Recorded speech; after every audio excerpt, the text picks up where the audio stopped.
베드로 전서에 나타나는 내용인데, 베드로전서 2장부터 2장 13절부터 3장 22절까지가 거룩한 생활의 실제라고 그랬죠. 앞에서는 거룩한 생활의 요소에 대해서 우리가 배웠고요. 두 번째로 거룩한 생활의 실제 문제, 어떻게 생활하는 것이 거룩한 생활인가, 그 실제적인 문제에 대해서 지금 성령께서 베드로 사도를 통해서 언급하는 말씀인데, 지난 시간에 인간의 제도에 순복하게 하신다. 누가? 성령께서. 그러니까 우리를 공산주의 치하에 놔두면 공산주의 치하에서 모진 시련과 역경을 겪으면서 신앙생활을 하도록, 북한에 있는 모든 동포들은 인간이 세운 북한의 그 공산주의 치하에서 많은 핍박과 고생을 하면서 지하에서 말씀을 듣고 고달프게 신앙생활하는 것, 그것도 역시 다 하나님께서 그런 환경을 주신 것이다. 오늘 우리로 하여금 이처럼 종교 자유가 만연된 이런 사회에서 신앙생활을 이렇게 버젓하게 좋은 처소를 마련하고 진리를 탐독하며 살아가는 이런 삶도 하나님께서 우리에게 주어진 인간의 제도, 이런 제도에 살도록 섭리하신 것이다. 그러면 우리는 보통 우리 인간의 입장으로 생각하면 우리들은 참 좋고 북한에 있는 동포들은 나쁘다, 이렇게 극단적으로 흑백 논리에 빠져들게 되죠. 그러나 하나님 편에서 볼 때에는 둘 다 좋은 겁니다. 어떤 의미에서는 아버지 품을 떠나지 아니하고 아버지 이스라엘에 있는 큰아들보다는 아버지를 배반하고 떠나서 돼지우리에 가서 고생하고 있는 작은아들의 경우가 훨씬 더 성숙할 수 있는 좋은 계기가 된다. 따라서 모든 일이 합력해서 유익하고 아름다운 것이다 라는 의미입니다. 그래서 인간의 제도에 순복해야 되기 때문에 세금 내라면 세금 내고 군에 입대하라면 군에 입대하고, 이것이 이제 하나님께서 그 환경을 우리에게 허락해 주신 대로 순복하면서 살아야 한다. 그 다음에 이제 거룩한 생활의 두 번째가 뭐냐면, 이건 이제 사회생활입니다. 사회생활. 우리가 사회생활을 어떻게 할 것인가. 그다음에 여기는 부부가 선하게 생활한다. 이것은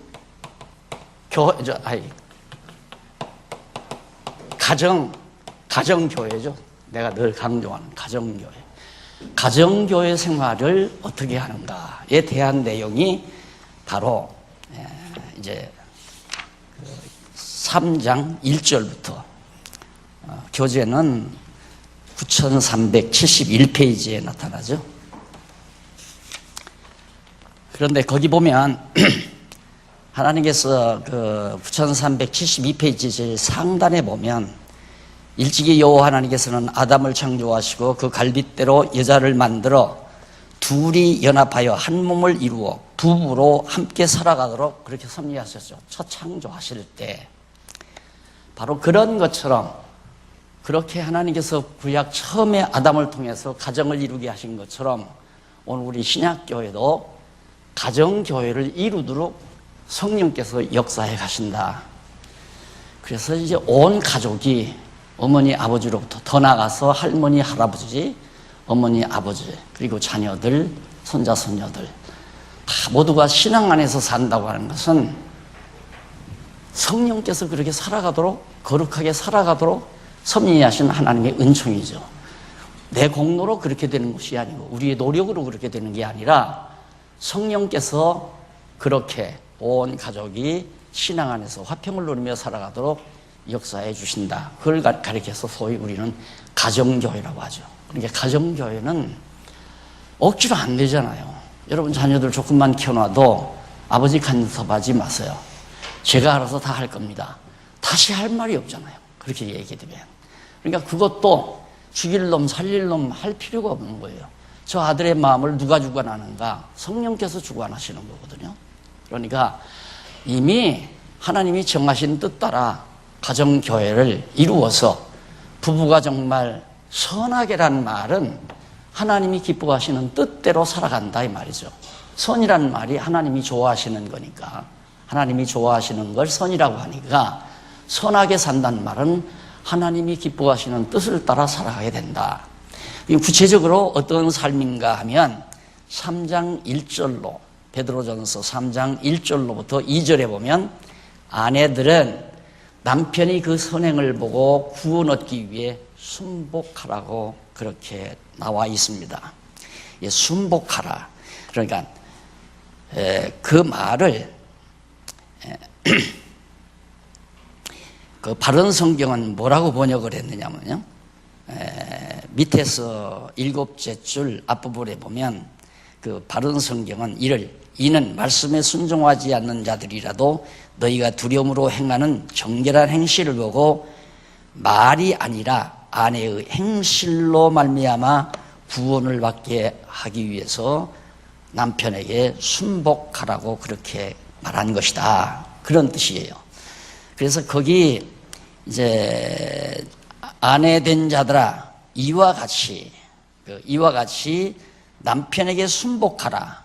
이는 곧 도를 순종치 않는 자라도 말로 말미암지 않고 그 아내의 행위로 말미암아 구원을 얻게 하기 위해서 순복하라는 거죠. 남자가 물리적인 힘이 강하고 남자가 여자보다도 월등히 우월하기 때문에 순복하라는 것이 아니라 남편의 마음을 감동시키기 위해서, 감화시키기 위해서 아내의 순복하는 미덕이죠. 아름다운 그 순복하는 모습을 남편에게 보여주어서 남편으로 하여금 감동을 받고 구원을 얻게 하기 위해 남편에게 순종하라는 것이다. 그러니까 남편과 부부 사이에 어느 한쪽이 지배하려고 그러는데 어느 한쪽이 지배받지 않으려고 하면 분쟁이 일어나게 되겠습니다. 결국은 이혼까지 나가게 되는 거죠.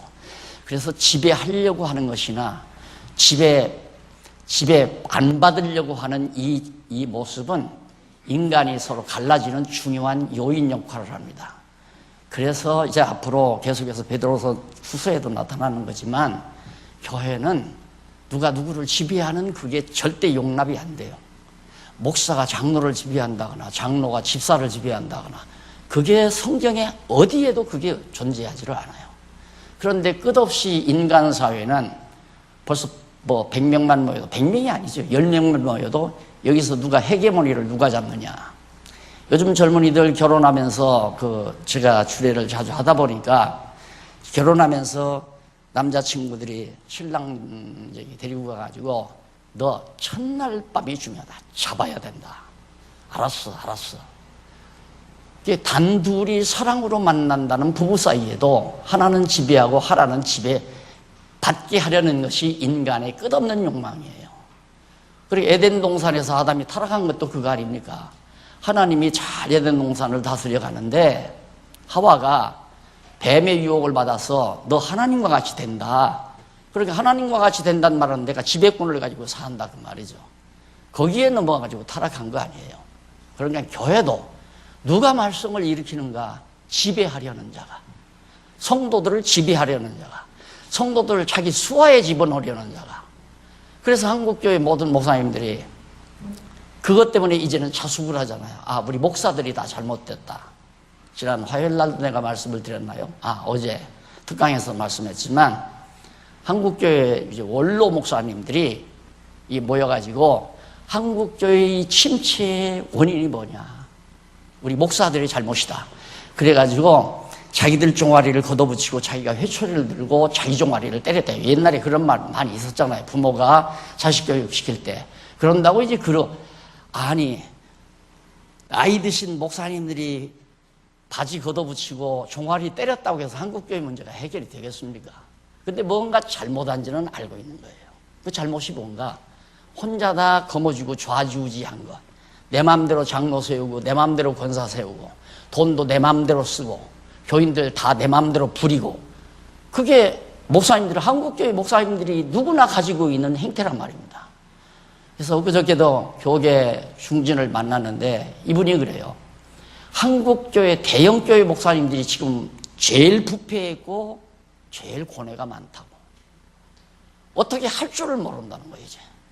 자, 나이는 점점 먹어가고 그리고 한국교회에서 가장 부패한 교단이 어느 교단이냐? 제일 큰 교단. 제일 큰 교단. 그 교단이 제일 부패했다는 거예요. 왜? 지배하려고 하는 것 때문에 그래요. 한국교회 내 교단에 속한 사람 내가 총회하면 전부 다 지배하고 살아야 되겠다. 그것 때문에. 그래서 가정도 지배하려면 안 돼요. 그래서 성경에 지금 나오지만 작은 가정이나 이건 교회 안에 성도로 선하게, 이건 교회 생활이에요. 교회 생활. 사회생활, 가정생활, 교회생활. 이렇게 인간의 제도에 순복하며 사는 것이 사회생활을 잘하는 거고, 부부가 선하게 사는 것이 가정생활, 가정교회를 잘 이루어가는 거고, 성도로 선하게 사는 것도 교회생활을 잘하는 거다. 그럼 성도로 선하게 사는 것이 뭐냐? 다 나와요. 차근차근. 정말 그런가 안 그런가 한번 이제 본문을 통해서 확인해 가면 됩니다. 자, 1절에 보면 아내 된 자들아 이와 같이 자기 남편에게 복종하라. 이는 혹 반드시 된다는 건 아니에요. 혹이라도 그 말이죠. 혹시라도 남편이 아내의 그 참 아름다운 모습을 보고 감동받을까 봐 그 말이죠. 이는 혹 도를 순종치 않는 믿지 아니하는 않는 그런 자라도, 그런 남편이라도 말로 말미암지 않고 그 아내의 행위로 말미암아 구원을 얻게 하려 함이니. 예. 저도 이제 목사가 되고 보니까 말로는 많이 가르치죠. 말은 강단에서 청산유수처럼 잘 하지만은 이게 행위를 통해서 가르친다는 것은 그게 쉽지 않잖아요. 그래서 옛말에 그 말, 내가 하늘 턴하면 너는 하늘 턴해라. 똑같이 나오는 거죠. 자기가 하늘 턴하는데 제자가 하늘 턴하지, 선생이 하늘 턴하는데 하늘 천 그렇게 발음을 하겠어요? 그러니까 이 강단에 서는 사람들은 나는 못해도 너희는 그렇게 해라. 그게 부지기수, 그게 설교라 그 말이에요. 그것이 설교다. 예, 나는 못해도, 나는 그렇게 못 살았어도 너는 그렇게 살아라. 이런 거 가르치려면 부부가 선하게 살아가고, 가정교회 있잖아요. 자녀들을 다 순복하게 하고, 아내도 순복하게 하고, 그래서 가정을 아름답게 하구나. 근데, 이 성경에 있는 대로 성경은 이렇게 말했습니다 하면 설령 내 아내가 믿지 않고 자녀들이 교회 안 나와도 상관이 없어요. 그냥 성경에 있는 대로 가르쳐 주니까. 그런데, 여러분, 온 가정이 신앙생활 잘해야 됩니다. 장로님들은 절대로 자녀들을 예수 믿게 만들어야 됩니다. 이러고 얘기한다면 자기도 못하면서 성도들에게 자꾸 말하면 그 말이 되느냐. 그것이 바로 설교다 그 말이에요. 성경 강론과 설교가 다른 것은 나는 못했어도 성경에 있는 그대로 말해주는 것. 그러면서 나도 함께 자숙하고, 나도 정말 목사로서 자격이 없구나. 내 자녀들이 교회도 안 나오고 신앙생활도 제대로 하지 아니하니까 어떻게 내 자녀를 가르치지 못하는 내가 목사라고 해서 교인들을 가르칠 수 있으랴. 자숙을 해야죠, 자기 자신이. 이게 이제 강론이다 그 말입니다. 성경 강론. 그래서 여기도 보면 행위로 보여서 가르쳐라. 아내가 당신 교회 안 갈 거야. 왜 안 가? 당신 그러다 지옥 가려고 그래? 당신 술 끊고 교회 가. 이렇게 얘기하면 더 나가버려요. 더 멀리.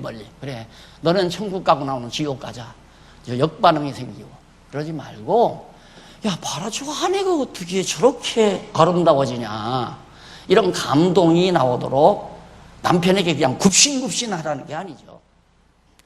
그래서 사랑으로 순복해 줄 때 그 사랑의 힘이 남편을 감동시킬지도 모른다. 그러기 위해서 순복하라고 말하는 내용이 바로 3장 1절로부터 나오는 겁니다.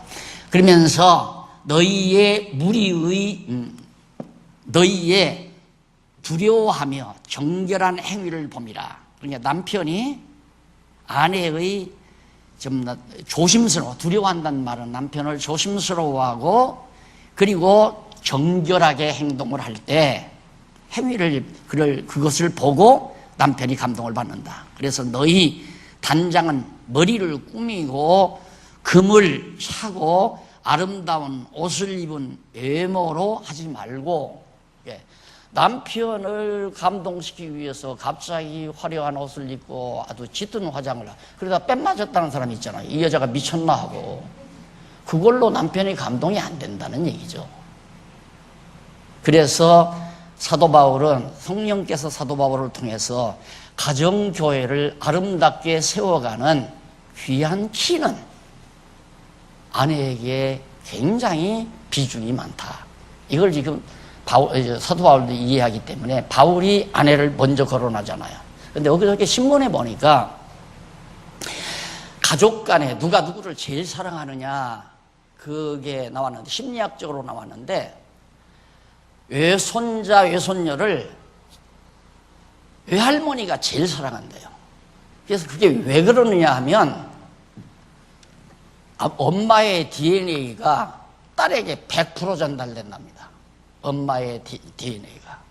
그래서 디모데서에 보면은 디모데가 내 어머니 유니게로부터 유니게로부터 이렇게 내 믿음이 그렇게 커나왔다. 그러니까 어머니의 혈통을 타고 그 100% DNA 하나님을 믿고 신앙으로 사는 그 DNA가 전승이 된다. 아버지 것은 100% 전달이 안 된대요.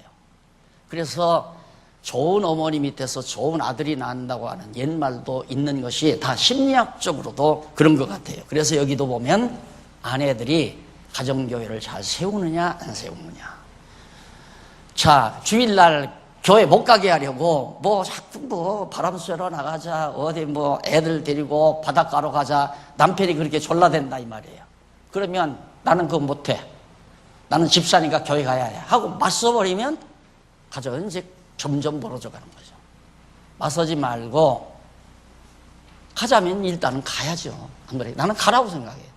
가야 된다고. 남편이 그 굳굳이 자녀들 데리고 어디 놀러 가자면 일단은 가서 순종하면서 지혜를 잘 엿봐가지고 여보 내가 교회에서 이런 일을 맡았는데 내가 그날 가지 않아가지고 동료가 전화가 왔는데 상당히 어려움이 많았다고 그래. 어떻게 하면 좋을까 앞으로. 이런 식으로 아름답게 접근해 들어가면 남편도 인간이에요. 합리적인 사고를 다 가지고 있고 그런 마음이 누그러질 수도 있고 그래서 자유롭게 주일날만은 아내를 자유롭게 행동할 수 있게 이게 이제 점점 가정교회를 세워갈 수 있는 아름다운 아내의 선한 행위라는 얘기죠. 이렇게 해서 감동을 시켜라. 행위를 보여주어서 감동을 시켜라. 그리고 3절부터 6절까지 보면 이쪽에 73페이지 너희 단장은 머리를 꾸미고 금을 차고 아름다운 옷을 입은 외모로 하지 말고 오직 마음에 숨은 사랑을 온유하고 안정한 심령의 썩지 아니할 것으로 하라. 외모의 화려함이나 야한 모습은 술집에 가면 더 있어요. 훨씬 낫죠. 난 안 가봤지만 드라마 보면 술집 여자들이 훨씬 화려하더라고요. 그것 갖고 남편을 휘잡지 못한다는 얘기예요.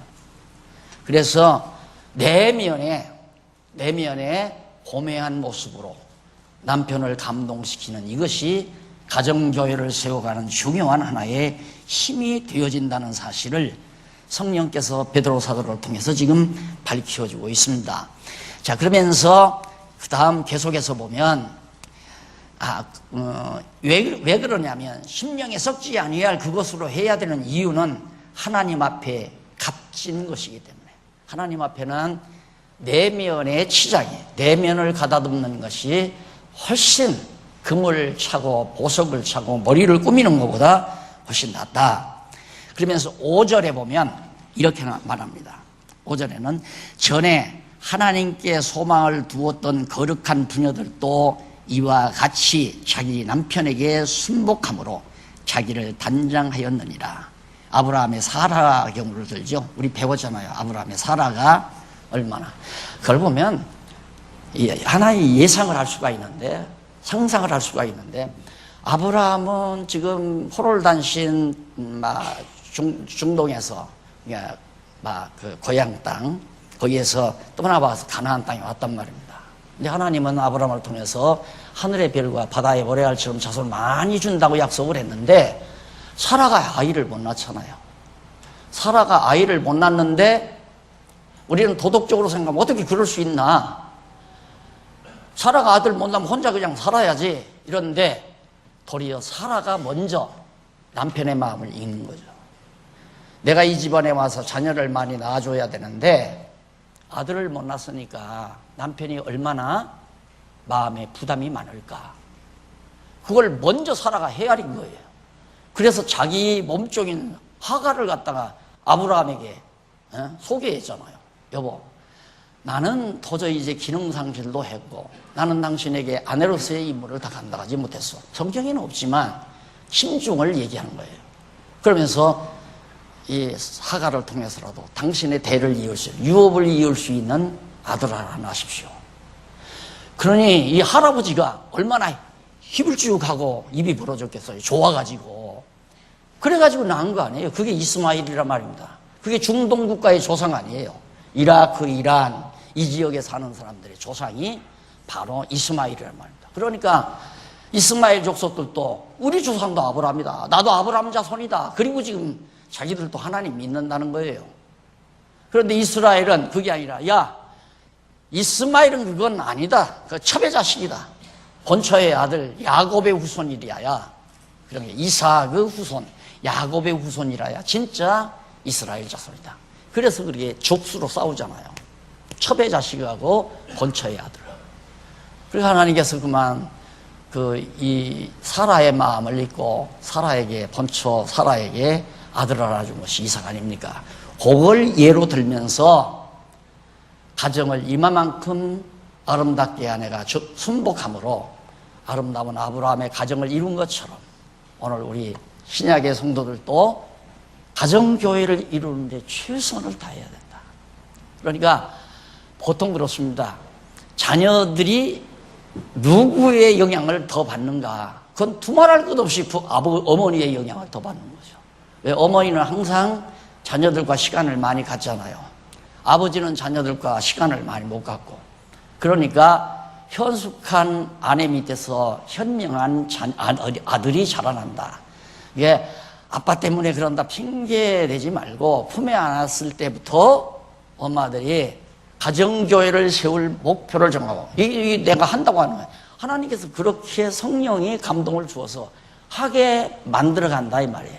그래서 신앙의 전통이 1대, 2대, 3대, 4대 우리나라에서 보통 한 4대째 신앙이 유지된다면 전통적인 기독교가 우리나라에 들어와서 초기부터 신앙이 전수되어지는 가정이라고 볼 수 있죠.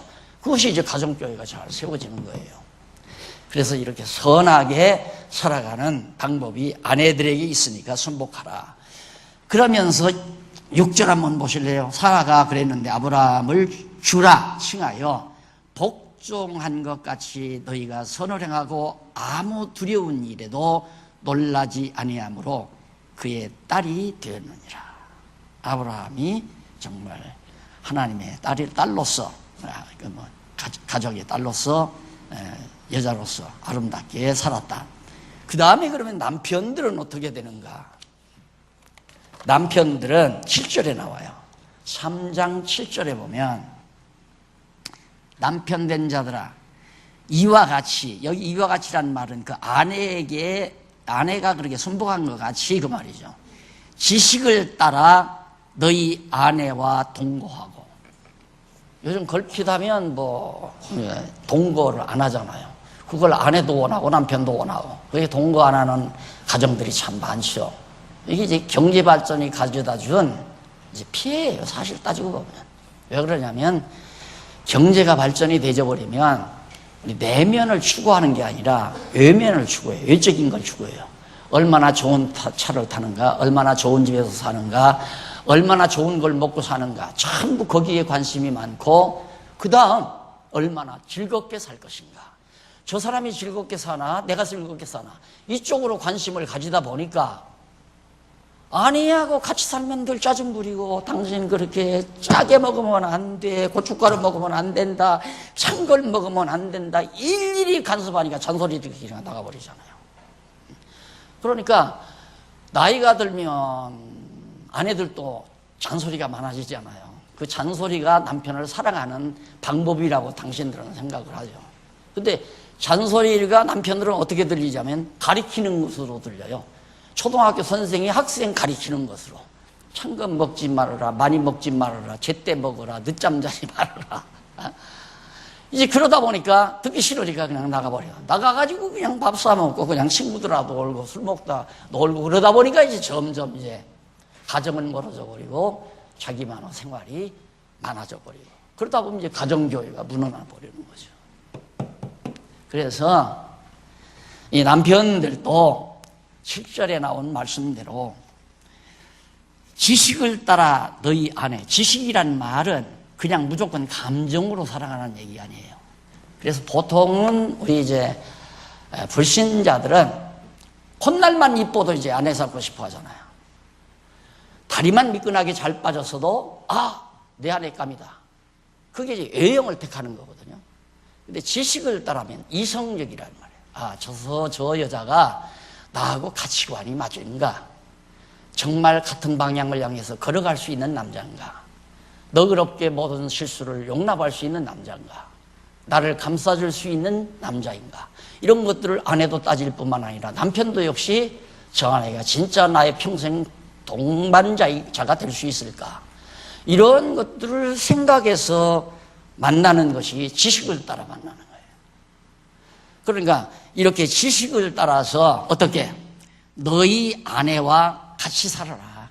떨어져 살지 말고 동거하고 저는 더 연약한 그릇이요. 여자는 육신적으로도 그렇지만 모든 면에서 남자보다 약하잖아요. 연약하잖아요. 그 연약한 그릇이요. 또 생명의 은혜를 유업으로 함께 받을 자로 알아. 받을 자로 알아. 그렇게 지식적으로 그렇게 생명의 유업을 나와 함께 받을 자다. 그렇게 지식으로도 알고 그렇게 해서 귀히 여기라. 누구를? 아내를 참으로 귀하게 여겨라. 이는 너희 기도가 막히지 아니하게 하려 함이니라. 아내를 무시하면 가정은 이미 파괴되는 거죠. 누가 요즘 무시당하고 살려고 그래요? 내가 당신 몸종이냐? 하고 대들잖아요. 그러니까 그런 것들을 피하는 방법은 성령께서 남편이나 아내에게 역사하셔서 아내는 남편을 어떻게든지 구원시키려고 노력하는 그런 갸륵한 마음을 가지게 되고 갸륵한 마음을 가지고 행동하는 그 행위로 말미암아 남편은 감동받아. 내 아내가 너무 멋있는 아내로구나. 내가 장가 한 번은 잘 들었다. 나 만나는 목사님 중에 아주 주책 없는 목사가 아니라 목사님 저는요 이 세상 태어나서 내가 선택을 하나 참 잘한 게 있는데 아내를 선택한 건 제일 잘한 것 같아요. 그래서 하나님 선택한 건 내가 그건 전제되고요. 그러고 얘기를 하더라고요. 그러니까 그런 마음을 가지니까 그 가정은 뭐 분쟁이 없죠. 편안하고 편정하고. 그러니까 출발은 아내가 순종함으로 출발하지만은 주도권은 그 가정의 평안을 주도하는 것은 남편이 얼마나 아내를 귀하고 연약하고 아름답고 귀한 존재인가를 알아서 그렇게 처신하면 가정은 평화롭고 아름다운 가정교회로. 그런 양친 부모 밑에서 자라나는 자녀들이 빗나갈 리가 없죠. 그러니까 자녀들이 지금 신앙생활을 부모들과 같이 하자. 양친 부모는 잘 하는데 자녀들이 지금 빗나가 있다. 그것은 여러 가지 요인이 있겠지만 뭐니 해도 양친 부모들이 정말 성령의 감동 따라서 자녀들에게 감동을 주지 못했다고 하는 것은 틀림없는 얘기 아니에요. 그러니까 우리 이제 다른 거 없어요. 바르게 해보자는 건 우리 가정교회부터 바르게 좀 해나가자. 이것이 성경적이다. 가정교회 없이 무슨 교회, 이 장안중앙교회가 어떻게 건전해지겠느냐 이거예요. 그거 안 되잖아요. 건전한 가정교회가 모여서 건전한 장안중앙교회를 이루어야죠. 근데 자녀들은 하나도 교회 안 나오는데 어른들만 두 양친 부부만 나오니까 정상적인 가정교회가 세워지지를 못하니까 지교회 역시도 많은 문제를 안게 되지는 거죠. 자녀들이 여기 몸담고 신앙생활을 한다면 더 관심이 있어지고 혹시라도 자녀들에게 상처갈까 봐서 말 한마디라도 조심하고 우리의 행위가 좀 더 달라지고 그게 자녀 사랑하는 마음이 되지 않겠어요? 그래서 우리 장안종합교회는 나이 드신 분은 할머니, 할아버지 장로 권사님, 그 다음 실무 장로 권사는 어머니, 아버지, 그 다음 같은 젊은이들은 자녀들, 어린애들은 손자, 손녀들, 이렇게 한 가정으로, 이거 큰 가정이죠. 교회라는 게 큰 가정. 이건 작은 소단위 가정, 이건 혈통으로 이루어진 가정이고, 이건 믿음으로, 믿는 것과 아는 것으로 하나 된 그런 신앙으로 이루어진 지교회가 되지는 거고요. 그렇게 해서 이게 세워져야, 성령께서는 그렇게 세워갔다 이 말이에요. 성령께서. 근데 우리 노력으로 되는 건 아니에요. 저도 역시 지금 성경은 이렇게 가르치고 있습니다라고 말하다 보니까 자꾸 설교조의 얘기가 나오려고 하는 것도 맞고 그러는데, 성경은 이렇게 말하고 있어요. 사회생활, 가정교회, 가정생활, 교회생활. 이래서 정말 거룩한 생활이 이루어진다. 거룩한 생활의 실제가 바로 이런 것들이다. 이것이 이제 성령께서 하게 해 가시는 일이죠. 그래서 거기 이쪽 75페이지 두 번째 문단에, 두 번째 문단 두 번째 줄에 보기 보면 알아, 귀히 여기라는 말이 나오죠.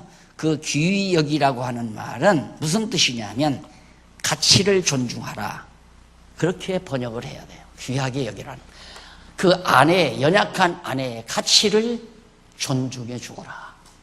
그러면 순복한다는 것과 존중한다는 말은 이게 안 어울리지 않아요. 우리 언어 개념으로는 내가 순복당하는 것은 남편은 본이라고 나는 천한 존재라는 거거든요. 그렇게 언어 개념이 이루어지지만은 성경에서는 그게 아니에요. 내가 남편에게 순복하는 건 사랑의 힘으로 순복하는 거고, 존중하는 것도, 가치 있게 존중해 주는 것도 무슨 뭐 아내의 처갓집에 매여가지고 남편이 기가 죽어서 존중해 주는 게 아니라, 아내를 진짜 귀하게 여기고 아름답게 생각하기 때문에 존중해 주는. 그래서 아름다운 가정생활이 이루어져서 교회가 세워지게 된다. 자, 그러면서 이제 그 다음 넘어가서 성도로 선하게 살아간다. 이게 이제 거룩한 생활의 실제 이제 우리 지교회 생활이에요. 교회 생활, 이런 교회 생활. 어떻게 교회 생활을 이루어가게 하시는가. 3장 8절로 12절에 보면 무슨 말씀이 나오냐면, 마음을 같이하여, 마음을 다 같이하라요. 한 마음 한 뜻이 되라. 그럼 마음을 같이하라는 말은, 여기서 다시 한번 강조드리지만 내 마음하고 다 같이하자, 그게 아니에요. 사람 마음이 다 각자 다르잖아요. 근데 어떻게 누가 누구 마음을 맞춰요? 사람의 비율을 맞추거나 사람의 마음을 살려고 하다가 보면 다 흩어져 버려요. 다. 왜 내가 당신 마음에 동감을 해? 나는 내 마음대로 살 거고 너는 내 마음대로 살 거고. 그래서 어느 한쪽에서라도 교회를 다스리고 지배하려고 들면 교회는 시끄러운 법이에요. 지배하려고 하지 말고 다스리려고 하지 말고 다 각각 다 나와요, 성경에.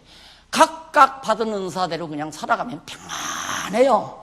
아무 분쟁이 이룰 것이 없어요. 싸울 필요도 없고 자기 일만 해가면 되니까. 그리고 남의 일을 도울 때는 사랑으로 도와주는 거고. 그런데 무슨 분쟁이 있겠어요? 그런데 내가 잘났으니까 나한테 지배받아라.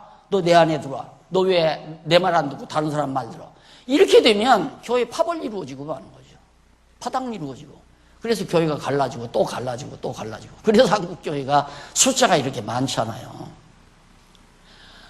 사람이 어떻게 사람을 지배해요, 교회 안에서.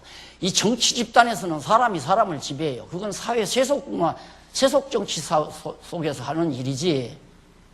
머리 대신 그리스도의 몸된 교회 안에서 누가 누구를 지배하고 누가 누구에게 명령하느냐 이거예요. 이러라 저러라. 그건 도저히 있을 수 없는 얘기거든요. 그래서 마음을 같이하여, 그 다음 사랑하며 선행과 화평을 이루어 살아간다. 이게 이제 교회 생활이에요. 중요한 요지는 거기 딱 나와 있어요. 마음을 같이 해서 사랑하고, 마음이 같으면 당신하고 나하고는 마음이 통해. 자, 차 한잔 30분이나 1시간 같이 마시다 보니까 이 마음이 통해요. 소통이 된다 이 말이에요. 아이고, 다음에 내가 차 한잔 사죠. 언제 만납시다. 시간 나는 날. 그래서 두 번째 만나요. 그러다 보면 또 차 마시고 식사하다 보면 자꾸 친해지잖아요. 마음이 같으니까. 그런데 마음이 다르면 30분 동안 차 한 잔 비우기도 고달프죠. 빨리 좀 일어났으면 했는데 자꾸 말을 이어가니까 이쪽에서 대접을 받는데 먼저 일어날 수도 없고 고달프잖아요. 그래서 마음을 같이 한다는 게 매우 중요합니다. 그 다음 사랑하며, 마음이 같으니까 사랑하게 되고, 그 다음 선행, 하나님이 기뻐하시는 일을 해감으로, 내가 좋아하는 일을 함으로 화평이 이루어지는 것이 아니라 하나님이 기뻐하시는 일을 하니까 화평이 이루어진다 이 말입니다. 생각해 보세요. 몇몇 사람은 이 집사님을 위해서 일을 하고 몇몇 사람은 박 집사님을 위해서 일하고, 그러면 그건 박 집사파, 이 집사파 나눠지게 돼 있어요. 반드시 나눠져요. 그러니까 무슨 일을 할 건가 받은 은사 따라 하나님이 기뻐하시는 선한 일, 그거 하는데 누가 누구를 미워하고 누가 누구를 자기 편 만들고 그러겠어요? 그게 아니다 이 말이에요.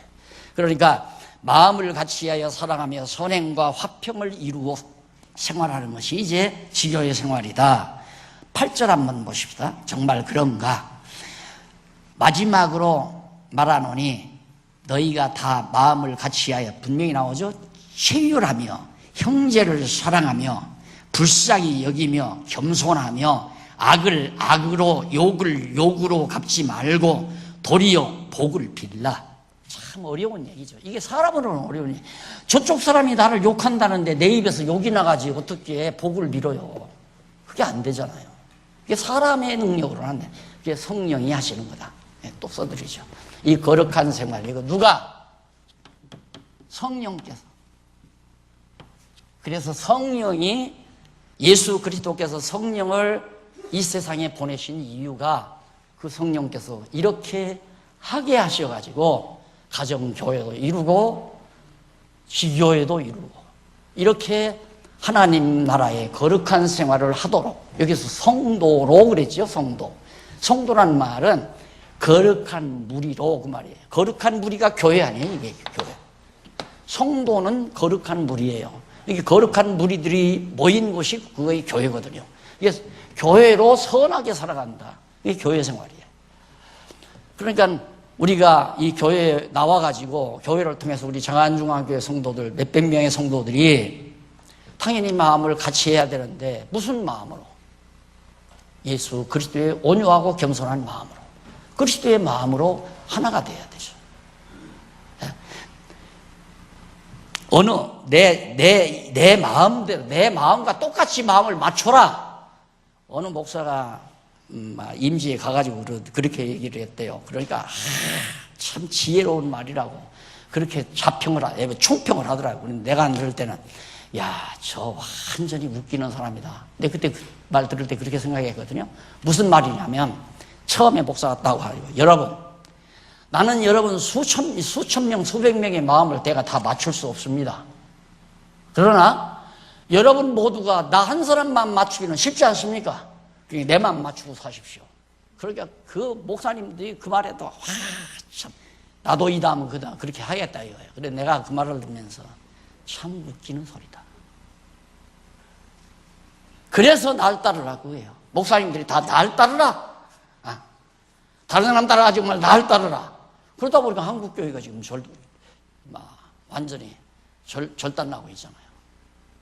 큰 교회들이 지금 다 흔들리고 있으니까 시간 문제예요. 40대 이하가 거의 없는 교회가 돼버렸어요.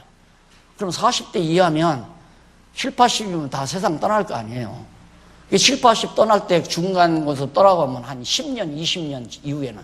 그래서 누가 통계적으로 나올 때 2030년도에 가면 한국교회, 대형교회 다 부도난다 이거예요. 그럴 수밖에 없죠. 교인들은 줄어나가고 엄청나게 지어놓은 시설은 운영비가 안 되는 거고 감당을 못하는 거예요. 그래서 대형교회 다 부도. 그 구체적으로 과학적으로 수학적으로 풀어서 2030년도가 바로 한국교회, 대형교회 부도가 시작되는 해다. 이걸 우리는 바라보고 있잖아요. 그러니까 우리는 그런 교회의 미래를 보면서 성경이 말하는 이대로 좀 해볼 수 없을까? 그 열정 하나뿐이에요. 성경대로 좀 우리 장안중앙교회는 해볼 수 없을까? 그래서 죽으나 사나 성경만 가리키잖아요. 성경은 이렇게 말합니다. 내가 하게는 못하잖아요. 성령이 하게 하셔야 되는데, 그럼 성령께서 나에게 깨닫게 해서 이렇게 가르치는 것은 성령께서 우리 장안중앙교회 성도들을 하게 하시려고 하는 거 아닌가? 그 소망을 가지는 거죠. 그래서 거기 이제 도리어 복을 빌라. 욕하면 욕하지 말고, 악으로 대해도 악으로 대하지 말고. 저 사람이 악랄하게 막 모함하고 거짓말하고 완전히 덮어 씌운다고 해서 같이 너는 얼마나 깨끗하냐, 너는 이렇고 하냐, 너 왜 그렇게 거짓말하냐, 이러고 맞선다면 교회는 난장판되고 말죠. 난장판 된다. 거짓말 하든가 가식을 말하든가 험담을 하든가 어떤 욕을 하든가, 왜 저 사람은 하나님께서 저런 거짓말하는 영을 입에 담아서, 남을 욕하는 영을 입에 담아줘가지고 저렇게 악령의 조종을 받게 하셨는가? 참 측은하고 불쌍하다. 이 마음 들어야 된다고 내가 늘 강의를 했잖아요. 그 마음이 들어야 대항하지 않아요. 악으로 대해도 내가 악으로 대항하지 아니하고, 욕을 해도 욕으로 대항하는 게 아니라 측은하고 불쌍하게 여겨져야 하나님이여 저에게도 악령을 거두시고 선한 영이 저 마음을 주관하게 하시고, 축복 아닙니까? 그렇게 복을 빌어야 교회가 화평을 이루게 된다. 이것이 성령께서 사도 베드로를 통해서 가리키는 내용인데, 이를 인하여 너희가 부르심을 입었나요? 하나님께서 왜 우리를 소명 불러주셨는가? 하나님의 백성으로 이렇게 화평을 이루게 하려고. 이는 복을 유업으로 받게 하려 하심이라. 그러므로 생명을 사랑하고 좋은 날 보기를 원하는 자는 혀를 금하여 악한 말을 그치며 그 입술도 괴율해서, 괴율을 말하지 마, 거짓말, 흉계가 있는 그런 말들을 하지 말고 악에서 떠나 선을 행하고 화평을 구하여 이를 쫓으라. 예, 성령이 우리에게 명하시는 말씀이에요.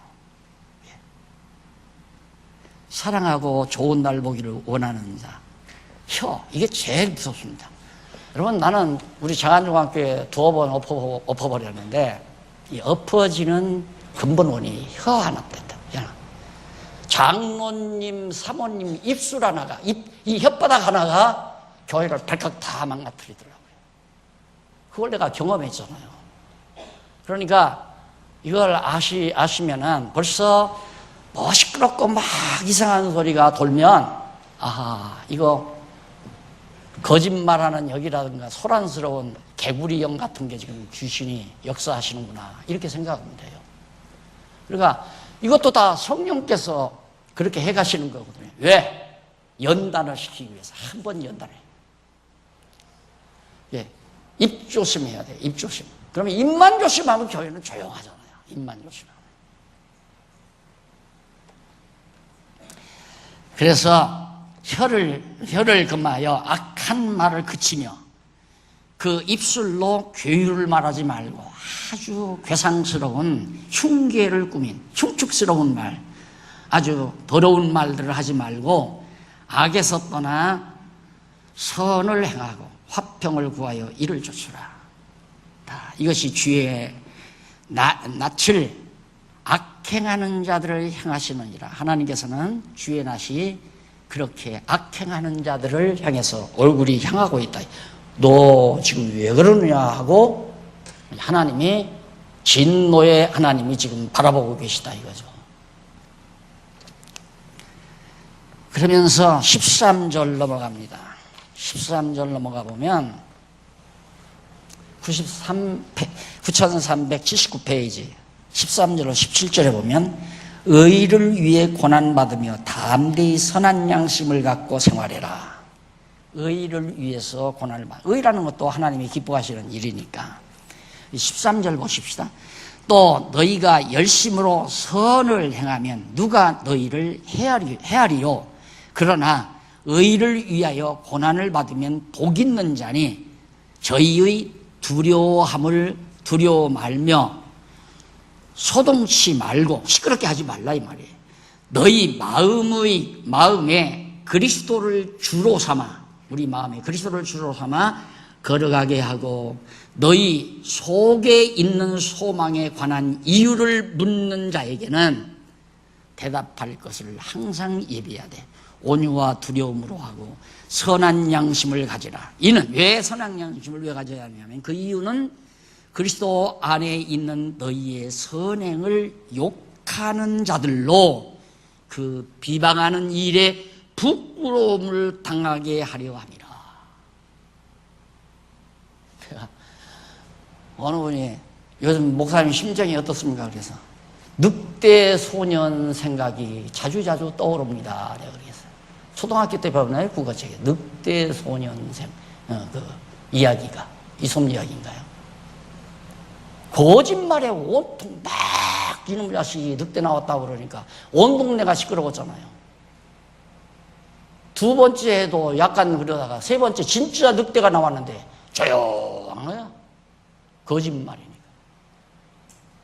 그래서 그렇게 그냥 악랄하게 남을 비방하고 욕하고 이렇게 행하는 것은 언젠가는 부끄러움을 당하는 날이 온다. 이게 바로 지금 성경이 말하는 얘기예요. 거짓말이 지속되는 법은 없거든요. 나중에 거짓이 드러나지.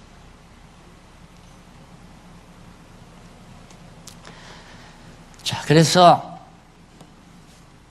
선한 양심을 가지라. 이는 그리스도 아래에 있는 16절이죠. 너희의 선행을 욕하는, 선한 행위를 왜 욕해요? 욕하는 자들로 그 비방하는 일에 부끄러움을 당하게 하려 함이라. 선을 행함으로 고난받는 것이 하나님의 뜻일진데 악을 행함으로 고난받는 것보다 나으니라. 어차피 우리 인간은 세상에서 고난받고 살게 돼 있잖아요. 근데 하나님의 선한 일을 하면서 고난받는 것은 악한 일을 하고 고난받는 것보다 훨씬 좋다 이거예요. 그래서 아까 제가 말씀드렸죠.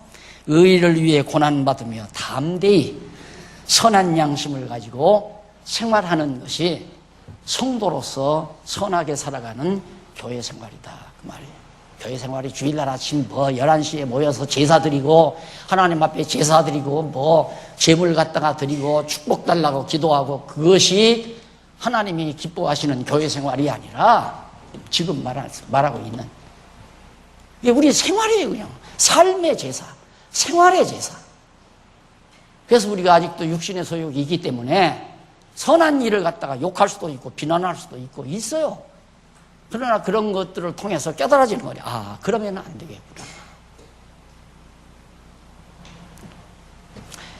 자, 그 다음에 이제 17절까지 거기 선을 행함으로 고난만 17절까지 말씀드렸죠. 마지막 18절로 22절까지 불의한 자를 대신해서 죽었다가 부활 승천한 자에게 순복하는 것. 결국은 이 모두를 통하여 여기도 순복 나오고 여기도 아내가 남편에게 순복 나오고 여기도 역시 정말 악을 악으로 대하지 않고 그런 건데 결국은 이런 생활들을 통해 누구에게? 주님에게 순복하고 따라가는 거예요. 주님에게 순복하는 건 절대적이에요.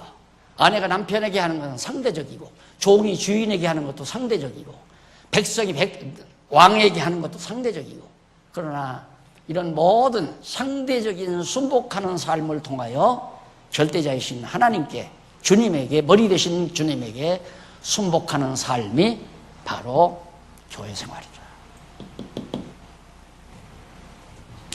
자, 잠깐 읽어보고 끝내십니다. 18절. 그리스도께서 한 번 죄를 위하여 죽으사 의인으로서 불의한 자를 대신하셨으니 이는 우리를 하나님 앞으로 인도하려 하심이라. 예수님께서 고난당하신 건 우리를 하나님 앞으로 인도하려고 육체로는 죽임을 당하시고 영으로는 살리심을 받으셨으니 저가 또한 영으로 옥에 있는 영들에게 전파하시니라. 그들은 전에 노아 날 방주 예비할 동안 하나님이 오래 참고 기다리실 때에 순종치 아니하던 자들이라. 방주에서 물로 말미암아 구원을 얻은 자가 몇 명뿐이니 겨우 8명이라. 그러니까 예수님께서 죽으시고 음부에 가셔서 저가 영들에게, 또한 영들에게, 옥에 있는 영들에게 전파하셨다. 그런데 그 전파하셨다라는 말이, 한번 여러분 거기는 좀 교재를 보십시오. 82페이지 위에서 8째 줄 뒷부분에 보면 케르소라는 말이 나와요. 헬라어로 케르소. 이 말이 뭐냐면 전파하신이라는 말을 베드로가 케르소라는 말을 썼어요. 복음을 전파했다는 말은 앙겔리조예요. 앙겔리조. 그렇게 달라요. 근데 이것 때문에 로만 캐토릭의 연옥설이 나온 거예요. 그러니 그 연옥설 때문에 얼마나 전 세계적으로 수십여 개의 인구가 지금 농락당하고 있습니까? 당신 부모가 지금 연옥에 들어있다. 그러니까 보석하지 않으면 연옥에서 못 나온다. 그래 돈 뜯어가잖아요. 이 성경 구절 하나 때문에 그런 거예요. 옥에 가서 전파했다고 그래서. 이게 전파했다는 말이 아니라 케르소라는 말은 선포했다, 선언했다, 재판을 선언했다 이 말이에요. 선고했다 그 말이에요. 선고했다. 그런데 이 번역자가 이걸 전파했다니까 복음을 전하는 걸로 자꾸 생각하는 거예요. 8명밖에는 홍수에서 구원받은 자가 없고 다 멸망받았으니까 너희들은 멸망받았다라고 선포했다 그 말이에요. 자, 이렇게 해서 예수님께서 그렇게 죽으셔서 음부에 가서 옥에 있는 영들에게 심판을 선포하고, 그렇기 때문에 21절 물은 예수 그리스도의 부활하심으로 말미암아 이제 너희를 구원하는 편이 곧 세례라. 육체의 더러운 것을 제하여 버림이 아니요 오직 선한 양심이 하나님을 향하여 돌아가는 것이라. 그러니까 목사가 물 찍어서 머리에다 성부와 성자와 성령의 이름으로 세례를 주는 이것이 중요한 게 아니라, 물은 뭐냐면 내 양심이, 내가 하나님을 향하지 않고 하나님을 등지고 살던 내가 마음으로 하나님 앞으로 돌아가는 것, 이게 세례라 말이에요. 세례. 그러니까 목사가 세례 주나 마나. 그러니까 바울도 세례 안 줬잖아요. 예수님도 세례 줬다는 말이 없고. 그런데 교회는 목사가 가운을 입고 세례 주는 날 아주 굉장히 무슨 신의 축복이 내리는 것처럼 쇼를 부리고, 교회에서 돈 많이 내는 분들, 특별히 그런 분들 오면 그런 분들의 손자 손녀는 딱 앞에다 세례를 주면서 사진을 찍어서 교회에서 내는 달력에다가 그 사진 다 올려주고, 그렇게 정말 간지러운 짓들을 교회들이 해가지고 다 농락당하고 있다 이 말이에요. 세례 안 받아도 상관이 없어요. 내 양심이 하나님 앞으로 돌아가면 되지. 목사가 물 찍었다고 해서 그 구원 없는 거냐 이거요. 그러나 그냥 모든 성도들이 여기도 이 아이도 이제 유아세례도 마찬가지야. 유아세례도 모든 성도들에게 우리는 이 아이를 앞으로 하나님의 자녀로 잘 기르려고 늘 기도하면서 지금 기르고 있습니다. 비록 어리지만은 내 품 안에서 신앙교육을 받고 있습니다. 그걸 알리기 위해서 우리 아이 유아세례 받을래요? 목사님 유아세례 주세요. 그럼 뭐 줄 수도 있는 거죠. 뭐 줬다고 해서 뭐 이단인가요? 네. 그런 거니까 그런 걸로 힘줘서는 안 된다는 얘기예요. 그래서 저는 하늘에 오르사 하나님 우편에 계시니 천사들과 권세들과 능력들이 저에게 순복하느니라. 하늘에 있는 모든 영들이 그리스도에게 순복하듯이 오늘 우리 성도들도 오직 머리 대신 그리스도에게 순복하고 사는 것이 바로 교회 생활이다. 오늘 여기까지.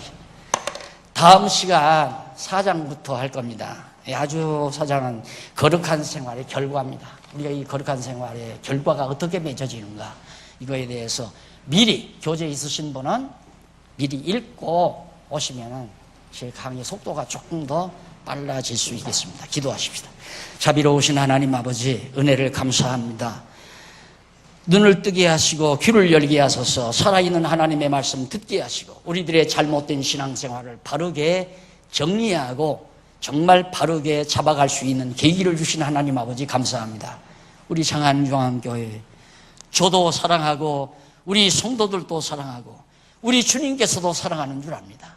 정말 우리 장안중앙교회가 하나님의 말씀 반석 위에 견고하게 세워지는 교회 되도록 인도하시옵소서. 예수님 이름으로 기도드립니다. 아멘.